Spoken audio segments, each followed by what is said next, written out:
All right, welcome to JM Football. My name is Justin Penik. This is Dalton Feely. How we doing? We are both from John Boy Media. This is not a show, but what we are going to do is Dalton Feely made a mock draft, and we're going to analyze and we're going to talk about it. Big mock draft guy. Very excited for the 2023 NFL draft. Let's get right into it. It's this week. I know. The NFL draft is this week. It came up so quick. Mm-hmm. From once the combine was over, it just pops up out of the blue. It's like, oh crap, the NFL draft's here. Let's get, we're ready. It's exciting. I'm very excited to see what happens with these teams, these players. Congrats to their futures. It's going to be a good time. I'm showing the results of Dalton Feely's mock draft on the screen right now, so that's what you're seeing.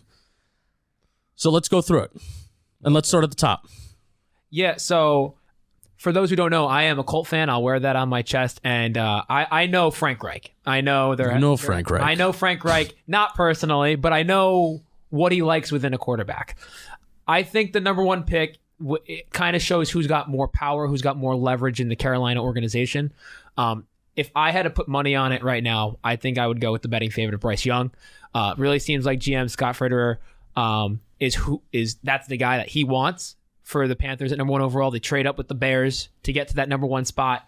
I personally do believe, however, that Frank Reich is a big CJ Stroud guy. Of the mold that Reich has coached and has developed in the NFL, Stroud kind of fits that more, especially when we're talking about size. Bryce Young's about 5'10", where Stroud's 6'3". Mm-hmm. Reich has been notoriously known to be a quote-unquote big quarterback guy, big height, big weight. So looking at that, I kind of went with my gut. If Reich's got the say in his first year with Carolina, it would be more Stroud. However, looking back, this could definitely be Bryce Young going one. He's the betting favorite. Yeah. So. Yeah, for sure. So your pick was more or less in line with what you think Frank Reich's preferences versus what maybe the consensus is and what the betting perspective is. Right, 100%. Yeah, and I would personally have Bryce Young ahead of CJ Stroud, and I didn't take a huge look into this year's QB class. I'm a Giants fan. Daniel Jones is quarterback. He ain't going anywhere for a hot second. But right. Where it starts with me at the quarterback position in the year 2023, it starts with, can you improvise? Can you extend plays with your legs? Is there some sort of mobility part to your game? And not even necessarily mobility as in, oh, you need to run like Lamar, or even, hey, let's put Daniel Jones. You need to run like Jalen Hurts, right? I'm talking about even like guys like Joe Burrow. Tom Brady did it for 20 years. That's how he was so successful, and that's how Tom Brady was able to continue to play for so long that is because he's the greatest quarterback in quarterback history at manipulating inside the pocket and extending plays, even if it's from inside the pocket. A guy like Joe Burrow is really good at it too. And Bryce Young, I think that is like his best trait.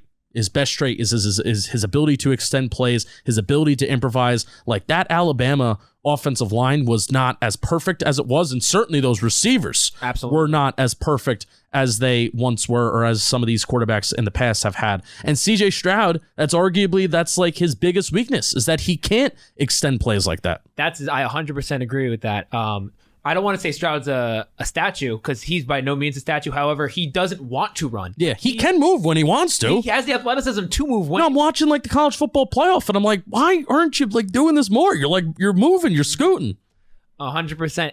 If he can break that, if he becomes more of a mobile quarterback and not trying to be that true pocket passer, I think he'll have much success in the NFL. If he feels pressure on that backside, which he really struggled with at Ohio State when pressure was against him. That'll be huge for Stroud. But like you said, Bryce Young, with that gold standard now of being able to move in the pocket, outside of the pocket, and improvising as you will, that's why he's the number one quarterback in the draft. For sure. So we feel confident.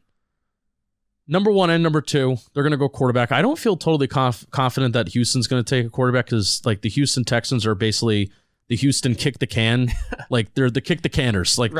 let's just kick the can to the next year. Let's kick the can to the next year. Mm-hmm. And I will say, the next year there's a certain someone from Southern California who will be waiting for that number one pick as long as he doesn't implode this year. So They also could take Will Anderson, who's the definitely a possibility. 100%. Best prospect, especially not even non-quarterback. He's best prospect in this draft. Yeah, I think he's one of the most consensus number one overall players. Some analysts have Bryce Young number one overall. Some even have Jalen Carter with the off the field issues as number one as well. I think it could very well depend on who goes number one. like I said previously, Bryce Young is the betting favorite to go number 1. I think as of right now, I would even make the switch to say Bryce Young goes 1. If Young goes 1, that's where it's more reasonable to where Houston could go off the quarterback position and maybe go edge and Will Anderson, edge and Tyree Wilson, interior defensive lineman, trade out, Jalen Carter, trade out. Exactly. In this situation, if I had Stroud going 1, I think Bryce Young is their guy. I think that would be the number 2 overall pick. But we'll stick with what you got. Right. You think Stroud is a fit for Reich. You think Reich likes Stroud. So let's just go with Stroud 1. You have Houston taking Bryce Young number 2. You have Will Anderson going 3rd overall. Yeah. Cardinals. I think that's a pick. So I did this mock with no trades. I think if I had to guess which pick is most likely to be traded, it is the number 3 overall pick. Sure. Again, everything depends on what happens prior, right? So like the number 1 overall pick dictates number 2, number 2 dictates 3, and so forth. Yeah. I think if there's a run on quarterbacks at 1 and 2, a QB needing team might want to jump the Indianapolis Colts at 4 to get their guy at 3. Yeah. The Cardinals have also, from what I've heard, it seems like they're very intrigued about moving out. They want to move down. So I think the number 3 pick, if they stay, it's Will Anderson, Tyree Wilson is the other option, Jalen Carter perhaps. But I ultimately think they're going to move down. I think the Cardinals do not pick at number 3. Okay, fair. Your Indianapolis Colts. Yeah, this could be a homer pick. I am personally a fan of Anthony Richardson.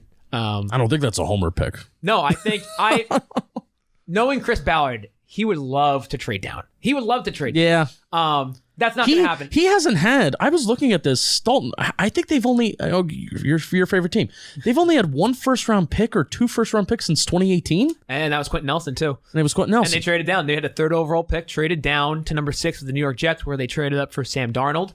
That was the historic draft where they drafted Darius Leonard, did 2 All-Pros. Oh, yeah, crazy. Yeah, in craziness. As a Giants fan, I look at that being like, we got Saquon Barkley and Will Hernandez out of that when I'm pretty sure we were picking right around the same range. Right next to each other. Yep. Right next to each other. So, but yeah, I think there's a lot of smoke about Will Levis. And I'm not ruling that out. Totally makes sense. I get it. I think when you bring in Shane Steichen as the head coach, you saw what he did with Jalen Hurts. I don't think Anthony Richardson is Jalen Hurts. He could very well become Jalen Hurts, if not better. It's going to take, if you take Anthony Richardson, you are betting on arguably the highest ceiling player in this draft. And he's a project. He's a project. I will say I differ from some of the national people where they say he's like a big project, going to have to sit a couple of years. I think he's more ready than people think. Yeah.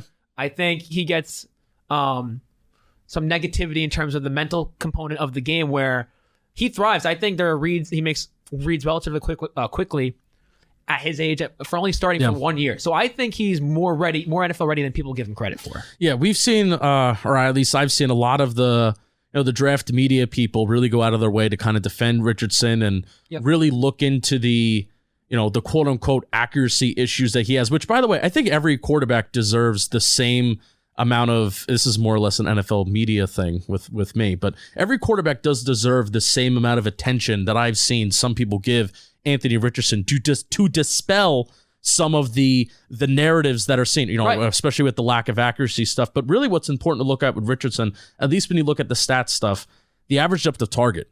I mean, if you look at kind of like the spray chart of where he's thrown on the field, very cold before 10 yards, but then compared to the rest of the draft class, when you go 15 plus yards, it's hot all over the field, middle of the field, towards the sidelines. So that's important to look at Anthony Richardson. If you consider like his accuracy, do you look at his completion rate and his completion percentage, looking at his average depth of target, that is a main explainer of maybe why that completion rate's lower. If you're throwing it down the field, the less likely the ball is to be complete. And Richardson has the arm to throw the ball down the field and feel confident in that.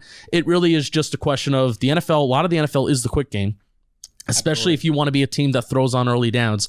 The NFL is a game. It's a quick game. You want the ball in and out of your hands consistently, 2.5, 2.6 seconds time to throw. Can Richardson really work the quick game, and can he maybe take a little bit off of a fastball that he has to really utilize that quick game well? I think that's fair criticism too, and a fair question to ask. These are the questions that teams want to know about Anthony Richardson. And, We've heard, we don't know how true this is, where teams have Anthony Richardson as arguably the number 1 quarterback. We've heard teams where he's I kind of think they should. Number 5 quarterback. I kind of think they should. So I completely get where you're coming from with that. And I kind of hate talking about quarterbacks sometimes because it's the NFL is bad at evaluating quarterbacks. We're 10 minutes in. We talked about quarterbacks, and it's the top of the draft. So it's top of the draft, but I kind of hate it. The NFL's bad at evaluating quarterbacks. That means that I feel everybody else is bad at evaluating quarterbacks because if the NFL really wanted to, they would have taken quarterbacks right by now, but they haven't, and so much does determine on situation and context. And you can even have a great coach, but if you don't have an offensive line, then that sucks. Or you can have if the scheme is going to be the thing that holds you back, quarterbacks will die. There could be a great quarterback in a different scheme. But just fit matters so much too with quarterbacks, and it's especially with that particular position. So and I will add real quick, Justin. Yeah, with that position, I think in quarterbacks for any sport, of all positions in any sport, they get the most praise and the most criticism. Of anything.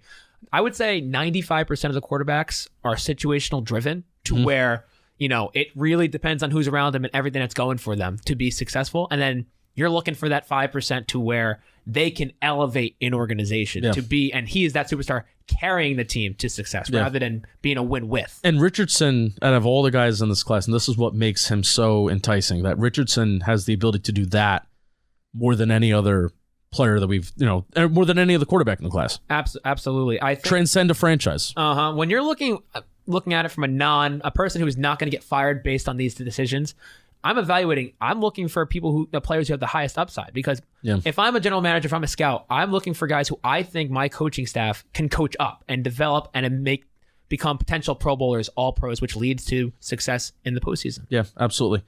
All right. So now we kind of got the big three, the big three QBs kind of out of the way. Right. We'll jump around the draft a little bit. So take me to wherever you want to go.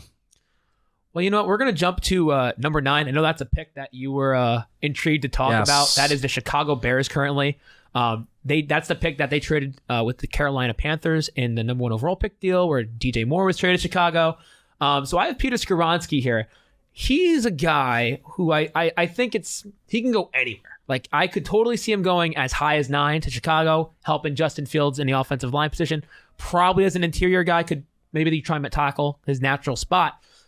But he's a guy who could go to 11 at Tennessee. He's a guy 14 New England, 15 Green Bay.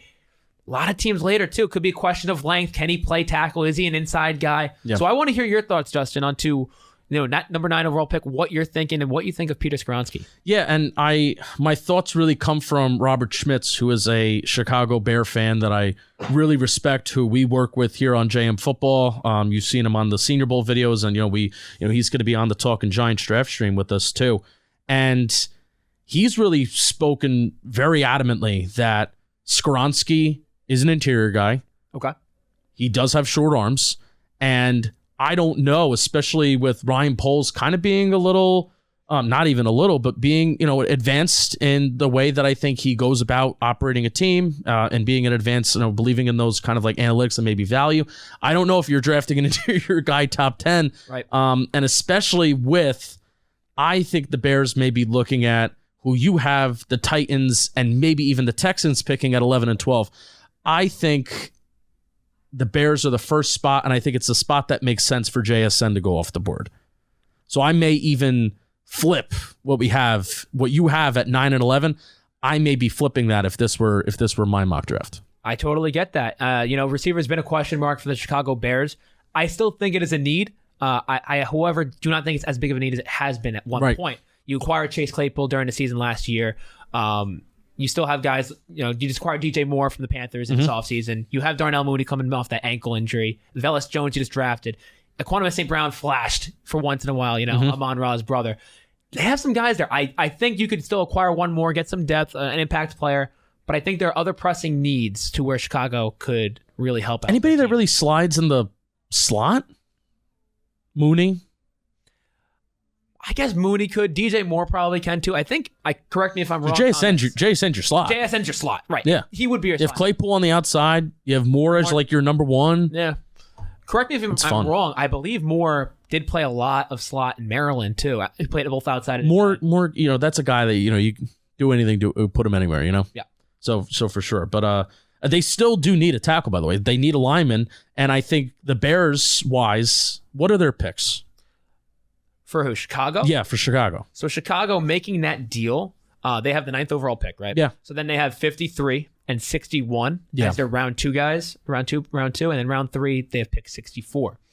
64 being the first one in round 3. So Chicago's hoping that there's a tackle offensive lineman that's falls a little bit. Yep. I think that's what they're hoping. And also, I wouldn't rule out them potentially trading down from 9. There had been rumors to where I think Peter King put it out there that the Steelers were looking to move up potentially at 9 for Jalen Carter, specifically 9, which makes me think that could have been something Chicago put out there because the 9th overall, not 6, not 7, not 8, not 10, number 9 overall, Chicago slot. So maybe Chicago put something out there.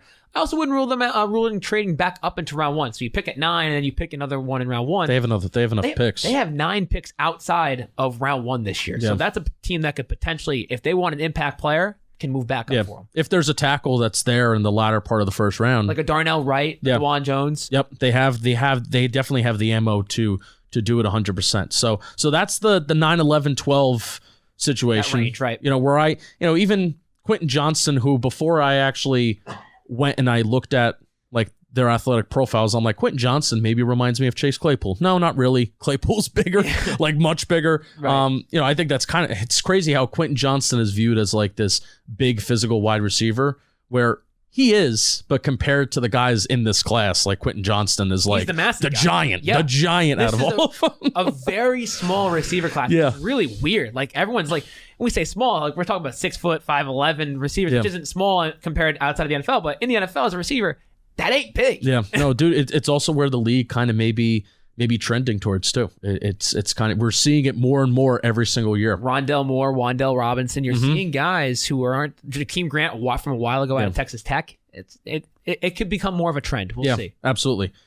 As a Giants fan, we'll do both Eagles picks because they have 2 first-round picks, which is stupid.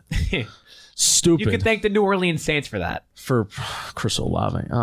Good player, but still, I mean, why would you gave the Eagles 2 first-round picks when they just made the Super Bowl and they already have an ultra-talented team? And even though the quarterback just signed a massive contract, he's barely getting paid anything for his first 4 years, which how does that happen? I don't know. Lucas Van Ness, you have at pick 10, and you have Brian Branch at pick 30, which as a Giants fan, if there's a way to judge a team's draft is if the divisional opponent's fans are like, shit, I can't believe they just got that guy. And if they walk away with both Van Ness and especially Brian Branch, who is a little bit of a draft crush of mine, especially in the back part of the first round, if they walk away with both those guys, I'm not happy as a Giants fan, but I would be thrilled if I were an Eagles fan, I guess. Right. One thing with Howie Roseman looking at pick 10 with Luke Van Ness, he is a huge positional value drafter. Yeah.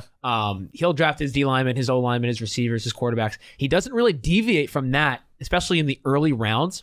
So we know how good that Eagles defense was last year. They had 70 sacks, third team in NFL history to record 70 sacks for a team. They had 4 players to record 10 plus sacks, first team in NFL history to do that. But they did lose some guys. They're getting older on that defensive line. They lost Javon Hargrave to the 49ers. Brandon Graham's not getting any younger. Fletcher Cox not getting any younger. Just re-signed that one on a 1-year deal.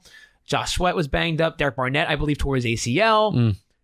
They as much as they've had trench depth, I think they could restock up, make a strength even stronger. Make it a strength even stronger. And I think Van Ness could really do that. Get some youth back into that defensive line and join Jordan Davis. Join Jordan Davis. Yeah.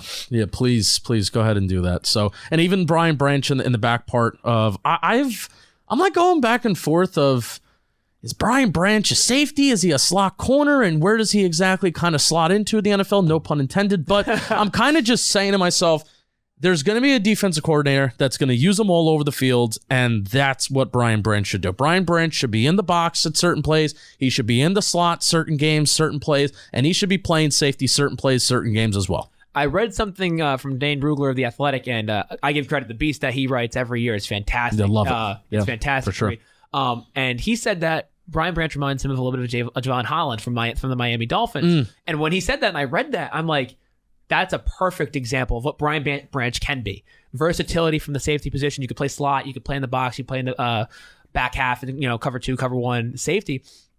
I think that's a fantastic comp. And if Philly uses him right, Sean Desai becoming the new defensive coordinator after Jonathan Gannon gets the Arizona job.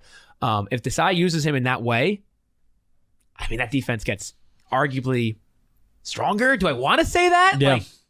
It gets much stronger. Yeah, It gets much stronger. It gets stupid strong. Stupid strong. I would hate it. Where do you want to go next? I do think the Nolan Smith pick is interesting, and that you want to talk about making a strength a strength, and that defense. I know a lot of Jets fans, they want to go tackle. You got to protect Aaron Rodgers, right? But that is an interesting pick, and I don't hate it. So where do you want to go next? Do you want to go there, or do you want to go somewhere else? Let's just briefly touch on that. I've heard that the Jets like Nolan Smith. I'm very curious to see if he sticks at edge because of how athletic he is and his size. I think he will, but it's just a curious question to ask. But this does not rule out a tackle. I know the Jets like their tackles this year. Paris Johnson, Broderick Jones, DeJuan Jones, Darnell Wright. They like these tackles. Yeah. The question is, do they like these tackles more than any of the players there? They could go best player available and might not go for a tackle, though it is considered a big need for the New York Jets. Yeah, for sure. Pick 16. Yep. I knew you wanted to talk about this one. Yeah. Washington, they don't need Bijan Robinson, Dalton. They don't. They do not. They do not need Bijan Robinson. They need a lot. Yeah, they don't need Bijan Robinson. Yeah, I'm a little torn on this one. So I've heard that they like Bijan. I've heard there are a couple teams that are very infatuated with Bijan Robinson, and there's the argument of the positional value of a running back going around 1. And that's where my brain goes to. I think in this draft, personally, this isn't necessarily the strongest player pool in terms of round 1 talent. I think you're going to hear, especially in the coming days prior to the NFL draft, where teams have maybe 12 to 16 first-round grades, 18 at the most if we're pushing it. I think it's really more towards that 12 to 16 range. And when we get to the mid-first round, we get to the late end of the first round, a lot of these guys are very similar grades, round 2, round 3 players. Bijan still stands out. I know it's a running back, but he is that good of a running back to where teams will question. It might hurt them financially, it might hurt them positional value-wise, but we have to get the best player available. That feels like the last pick that will be made under Ron Rivera as head coach, and that just feels like that is the last pick that will be made before they have to blow it up. Right. Bieniemy comes over as offensive coordinator, gives him another weapon. I'm still kind of confused. Like, me thinking about this, they have Brian Robinson, they have Antonio Gibson, who I think both those players are good players. Yeah. I kind of went with what I've heard, not really what I think they should do in this particular situation. But I'd be curious, with Bieniemy, how that would turn out. His, because they took Clyde Edwards-Helaire too at 32. And Bijan obviously much different player, viewed as a different prospect, right. But also I'd be interested to, if you really put Eric Bieniemy in a room and he's being honest with you, coming from a system where it was quarterback throw the ball, obviously they don't have that. They don't have any. They have the receivers, which is so screwed up that Washington's receivers. You can make an argument. No, I think that their receiving corps total is the best in the NFC East. You can say that two of the Eagles, their tandem of Devontae Smith and AJ Brown, but we haven't seen Terry McLaurin with like a competent quarterback in his NFL career. He kind of reminds me of Allen Robinson a few years ago, where he was stuck with the Jaguars quarterback situation. Yeah, for sure. The Bears quarterback situation. So that's kind of funny that you say that. I agree. So at least Eric Bieniemy has that. Obviously, there's not really a big semblance of an answer at quarterback over there. So does Eric Bieniemy, coming from Kansas City, coming from explosive play Patrick Mahomes, and just not even coming from Patrick Mahomes, but just coming from the philosophy over there of what they do and how they win, does he feel that Bijan Robinson will really help and really push Washington over the top? For me, it's no. I think they need defensive help. There's a lot of corners. Defensive help as well, especially CB. CB is probably their weakest spot on the roster. So I do understand that. But again, like, this is a spot where the team really likes the guy. Yeah. You got him graded high. You got it. He could be the best player available on your board by a landslide at that point. Bijan Robinson's the third best player in this draft, and that's how this works. So could be. You never know. Yeah, I just wouldn't do it, and that's why I'm sitting here talking on a microphone, and I'm not in an NFL front office, I guess. So, where do you want to go next? Where do you want to go next? I want to see where your head's at. Currently. Pick 18. If we want to continue on the positional value kind of train here, we got Michael Mayer, tight end from Notre Dame, going to the Lions. Yeah, I mean that roster is getting better. Brad Holmes has done an excellent job at general manager, acquiring talent, getting that team going. Dan Campbell. If I had to say one thing about that 18th overall pick / their 6th overall pick that we didn't discuss, I feel relatively confident. Like if I had a 7 out of 10, the Lions aren't picking 6 and 18. Oh, okay. Like I do not think they're picking 6 and 18. If I had to guess, putting my brain here, right, trying to go galaxy brain mode, I think they move up. Now they move up. I do. I'm not sure if it's from 6. I'm not sure if it's from 18. It could be from both. Could be from neither. Right. We've heard them rumored to the quarterbacks. Mm-hmm. I'm not going to rule that out. And I know they have Hutchinson. I know they have Houston at edge. But I've just heard some rumblings. Will Anderson is a guy that they like. Tyree Wilson. Who doesn't? Right? Who doesn't like Will Anderson, right? Tyree Wilson's a guy that, also fits. I haven't heard that same love, but I think Detroit makes that move. They're close. And that NFC North is not nearly as strong as it has been. So if they think they got it, they can wrap around the NFC North. They might make a move from 6 or 18 or from both and try and get one of those top tier prospects. Yeah. 6 and 18 are two a little bit of weird spots because 6, well, you could be picking at a spot where all the quarterbacks are gone. So if there's a team that wants a quarterback in the back part of the draft, then they're not that enticed by pick 6. Right.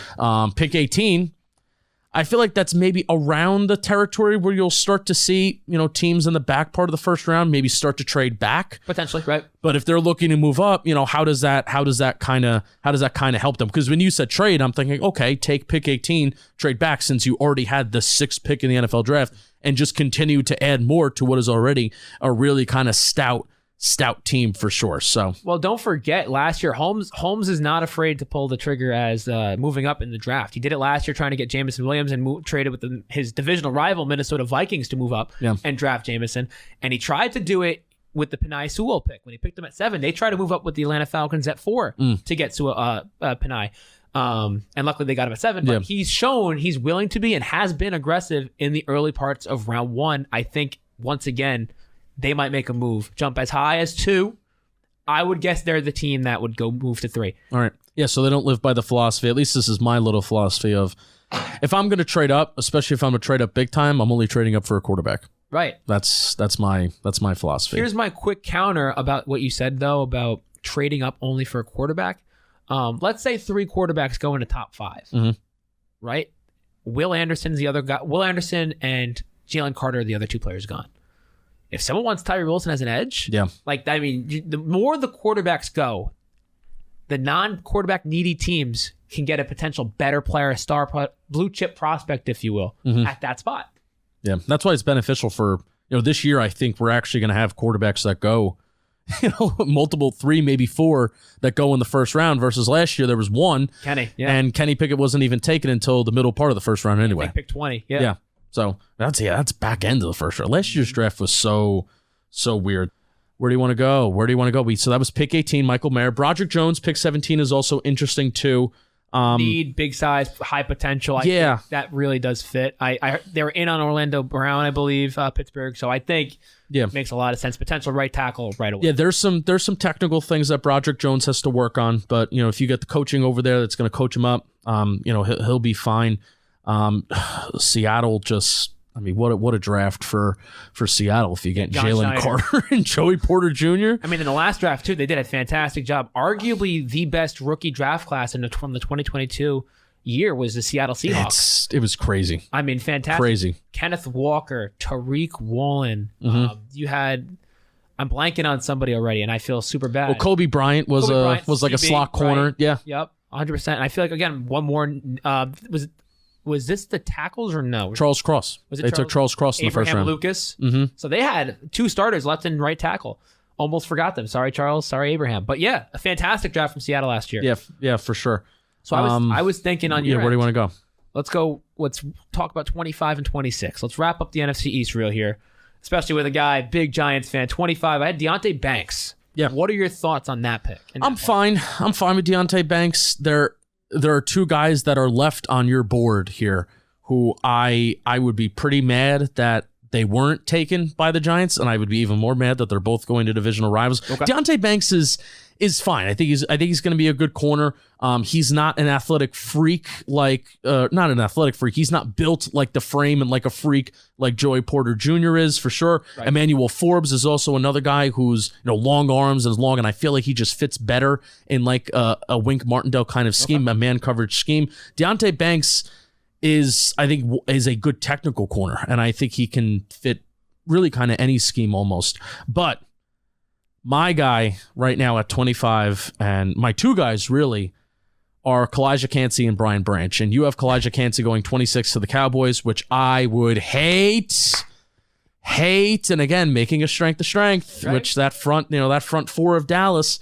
And then, we already talked about Brian Branch with the Eagles and how I would hate that as well. But really, my two picks right now, I know the Giants need wide receiver, but my two picks right now, realistic pick 25 picks of guys that I view as like they should be picked earlier. Like they're better players than back end of the first round. Kalijah Kancey and Brian Branch, but particularly Kalijah Kancey, like his trump card and what he does best, he does it better than like 95, 99% of the guys in this class. I think he is the second best interior defensive lineman in this class, next to Jalen Carter. I don't think there is an interior defensive lineman that may be picked in between besides Brian Bruzzi from Clemson. So he could be picked, but I think Kalijah Kancey is interior D-line number 2. I think he is a top 15 pick. And that if Kalijah Kancey's on the board, that is the guy that I'm picking at 25 if I'm the Giants. So okay, I totally feel that. And I think going back on Banks real quick, I think his range is in that 20s. I think he's a guy that I would say relatively confidently that he's probably going to go into late round 1. Yeah. I could see Seattle picking him at 20. I could see even the Chargers at 21, Ravens at 22. Yeah. Literally from 20 to 25. He fits in a lot of schemes. I could see the Ravens going 22 as well, because now CB there with Forbes. Now that they're kind of a too high system now, where they're not playing. They're literally the opposite of what Wink Martindale was. John Harbaugh's like, I guess I had enough of this. Yeah, and I think they hired, oddly enough, I believe they hired John McDonald from Michigan. He was Jim Harbaugh's one of the defense coordinator coach from Michigan. Comes over here. Yeah, for sure. Yeah. All right, so Justin, here's my big question for you. Yeah. We just talked about Kalijah Kancey. If it's him, great. But who's one player that you are very intrigued on for this draft? I mentioned Brian Bruzzi, and I'll go with him. You're going to go Brian Bruzzi? I'm going to go with Brian Bruzzi. Okay. There's two guys from Clemson. Miles Murphy is an edge from Clemson as well, right. Who I think is more of a lock to be a first-round pick, premium position. Right. But Brian Bruzzi is just a player that I've looked at a little bit more, and that's a guy that I've heard, Jordan Ronan and some of the Giants reporters are starting to, put out there like Giants may go interior D-line, Brian Bruzzi, they may do that. An NFL team is going to pick Brian Bruzzi in the first round. I would not pick Brian Bruzzi in the first round, simply because injury concerns. This will be the second year of Brian Bruzzi coming off the torn ACL this upcoming regular season, and a lot of big trends in the NFL have shown that it's not that first year coming off the ACL, it's that second year coming off the ACL that you are at like tip top physical shape. You're not rehabbing. You're actually focusing and having an offseason on getting better at football and training your body and getting your strength up. Mm-hmm. So Brian Bruzzi's 2021 tape, at least the start of it before he tore his ACL, was phenomenal. It was very good, but he looked like a completely different player in a good way than what he showed in 2022. So I think a team may look at that, especially at a position where I'm kind of done talking about how interior D-line is not valuable and how that's not a premium position. Stopping the run in the NFL so you can drop more guys back into coverage and defend the pass is an extremely important thing. So maybe you can have less linebackers on the field. You can put more secondary players on the field. You can run, some dime sets with a linebacker and safety out there. Yep. extremely valuable if you have big guys up front that can stop the run. And Brian Bruzzi at his best, was a very, very strong player and built like a brick shit house at Clemson. So there's going to be a team that will take Brian Bruzzi in the first round because they believe in it, and hopefully the medicals can all pass for him. That's my one question on why I didn't have him in the first round was his medical issues. Yeah. So I'm very curious to see if somebody goes with it. Not the strongest interior D-line class compared to other years, right? But so that could be a good reason why he is arguably interior defensive lineman number 3 off the board. If I had to put one guy into my first round that I didn't have, is actually his teammate, like you just said, Miles Murphy. Yeah. I think, and I would take out another edge, Will McDonald. And the reason why I had Will McDonald so high, there's always a player in the NFL draft. We say, wow, he went that high. Yeah. And last year that was Tyler Smith from Dallas. Yeah. From out of Tulsa. Everyone was like, really? They went Tyler Smith at 24. A couple years ago, it was AJ Terrell at 16 with from the Atlanta Falcons taking him. So there's always that, wow, really, that guy went high. Mm-hmm. And I think that could be a potential Will McDonald. I don't think he's a first-round player. He's tall. He's long. Yeah, you have him 15 going to the Packers. He's bendy. He fits Green Bay. They're a positional value team, as I've mentioned about some other teams in this draft. How their draft tendencies, if you will. He fits their mold. Outside linebacker, pass rushers, Zadarius Smith, Preston Smith, they've had in recent years. Rashawn Gary. So I think Will McDonald makes a lot of sense for them. I just, however, if I had to flip, I'd probably put Miles Murphy in there. I think he's more logical to go number 1 rather than Will McDonald. Yeah. Will McDonald was down at the Senior Bowl, and it wasn't until after the Senior Bowl that I was like, Will McDonald's like projected that high. He was the best edge rusher at the Senior Bowl, don't get me wrong. Right. But that was not saying much for the class that it has been at the Senior Bowl. Yeah. For what was at the Senior Bowl and the guys who were at the Senior Bowl. I mean, the offensive lineman had a great week for both teams then at the Senior Bowl. So Will McDonald was the best one. But I agree. He may fit Green Bay. You also have two teams to maybe look out for too, along with Green Bay coming with a little wild card. Minnesota and especially Jacksonville. I mean, Jacksonville took Trayvon Walker number 1 last year. So I mean that was like a what the fuck are you doing type of, at least in my opinion. At least it was like a what the fuck are you doing? This is not the best player in the draft. So those are two. I mean, you have them taking Will Levis, which I adamantly disagree with. And I mean, here's why I disagree with. And there's not even a big need for a big conversation. Will Levis is not good, and he's not going to be good. And the Vikings won 13 games last year, and I think that's kind of it's a bad kind of sign if you win 13 games and then you're picking a quarterback the next year with the same quarterback on the roster. By the way, especially when they need secondary help. Deontay Banks, Cam Smith, all kind of, and even Brian Branch, all going after, the guys that you picked, after pick 23 here. Yeah, and so I had Minnesota listed on the sheet. I have them as one of my most intriguing, if not most intriguing, teams in this draft. And the reason why is, there's a potential that they make a move at quarterback. And I'm not saying Kirk Cousins is leaving. Kirk Cousins is playing for the Minnesota Vikings in 2023. Yeah, absolutely. But Kirk Cousins, this is it. After this is it. This is last year on his contract. Nick Mullins is the backup quarterback who's serviceable, but not a starter in the NFL. We've seen teams in recent years make the move at quarterback a year in advance. Be ready. True. The most obvious example that everyone talks about is Mahomes. The Chiefs trading up to get Mahomes, right, in their draft. I think the Vikings could be that one of those teams in a weaker conference where they could potentially move up and get a Will Levis if they want to, if he starts sliding. Because we're in that spot where we're almost at QB purgatory, where there's too many quarterbacks who are playing for teams compared to the quarterbacks that are coming in. We saw it last year. Only one quarterback went in the first round. Teams are starting to get a decent sense of where they're going. And they might be even looking forward to 2024, Drake May and Caleb Williams as well. The other option that Minnesota could do, which makes them interesting to me, I believe they only have 5 picks this year. So they could also be a potential trade back from 23 in that situation. Trade back from 23, maybe go down to 29. So if I had to make a hypothetical trade, I would have New Orleans jumping from 29 to 23. Yeah. Don't know who in heck New Orleans is trading for, but Mickey Loomis. Mickey Loomis is literally a card player. He always trades up in the NFL draft. Yeah. Since 2007 taking over, I don't believe he's traded down once. He is a trade up guru. Yeah. Minnesota might want to acquire picks, and at 29, in this hypothetical, which makes him interesting, they could take a guy like Hendon Hooker out of Tennessee. In that spot. Get that extra 5th-year option, fill that quarterback need while acquiring picks. re-helping that roster compete for a back-to-back NFC title. And Hooker can sit for a year, continue to recoup and learn from Cousins. Yeah, I mean, Hooker is old, but for quarterbacks, quarterbacks play a long time. Yeah, that's I guess if they're good, they will play for a long time. I guess that's the rebuttal there. But I mean, the Vikings, especially because their GM is like a super analytics guy, super analytics guy. From the Niners, yeah, he's fantastic. So are they gonna, will they do something funky with just a pick to begin with? Will they trade back and continue to acquire picks? Will they just say we're gonna take the quarterback? And I'm not a big, that sends a message to the locker room, but that kind of sends a message to the locker room. You know what I mean? It's like you guys, Giants beat them in the wildcard round, but they win 13 games. You got a home playoff game, and you guys, we're not going to add to the defense and the thing that we desperately need because we were the last defense statistically.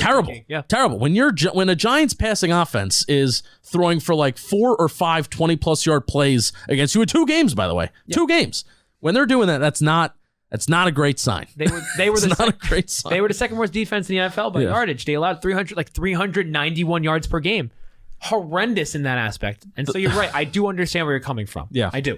So that is definitely a team to look out for as well. So Dalton Feely, I appreciate it. This was a lot of fun. Oh, it's fantastic. We love talking ball. We love talking ball. I figured we do this enough in the office that I was just like, you know what? Let's just, nothing formal, no show, no series. Let's just get behind a mic. Let's put it on a JM Football. Yeah. Let's see how it does. And we enjoyed it. So subscribe, like the video, check out all of Bobby's film breakdowns. Check out our draft stream on Talking Giants. We're going to have Robert Schmitz on from Windy City Gridiron. We'll have the Football Grump.